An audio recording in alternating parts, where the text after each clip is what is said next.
Jadi gini deh, aku kemarin dengar ceramah dari Ustaz Quraisy Shihab. Seru banget buat disimak.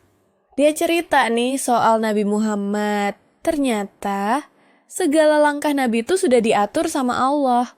Kayak cerita Nabi Musa juga. Gitu loh.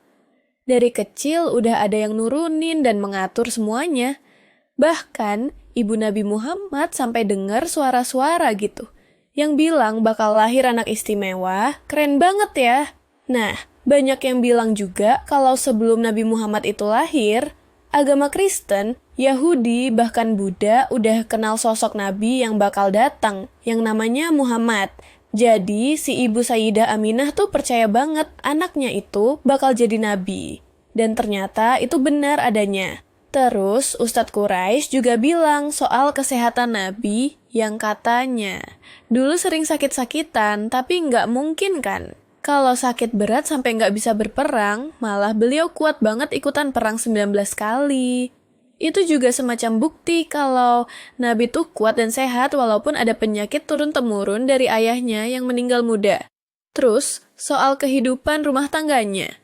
Banyak yang ngebahas tentang istri-istrinya Nabi. Terutama Khadijah yang kaya, cantik, dan selalu mendukung Nabi selama perjuangan di Mekah.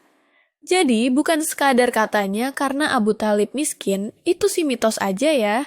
Dan walaupun Khadijah wafat sebelum hijrah, perempuan itu masih jadi sosok yang nggak tergantikan di hati Nabi. Sampai istri lain kayak Aisyah juga ngaku kalau nggak ada yang bisa menggantikan Khadijah. Kalau kita bahas istri-istrinya, banyak pelajaran yang bisa diambil. Misalnya, istri Nabi yang muda dan cerdas. Aisyah, yang bahkan meriwayatkan banyak hadis dan hal-hal detail tentang Nabi. Ataupun Sofiyah, yang dulu menikah sama Nabi setelah perang. Yang segala kejadian sehari-harinya juga jadi pelajaran buat kita. Gimana Nabi selalu sayang dan peduli pada keluarga, walau lagi sakit atau capek. Ustadz Quraisy juga bilang, jangan salah paham sama acara maulid ya.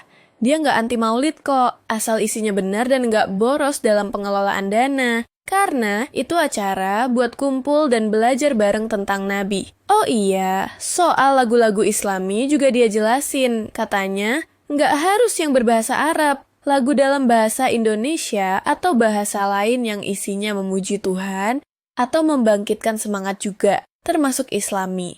Jadi nggak usah kaku, mikir Islami cuma yang bahasa Arab doang. Aku sih ngerasa banyak insight dari ceramah Ustaz Quraisy Shihab ini. Jadi, makin punya pandangan bagus soal Nabi Muhammad dan cara kita ngerayain atau mengenangnya. Pokoknya asyik banget deh buat dengerin.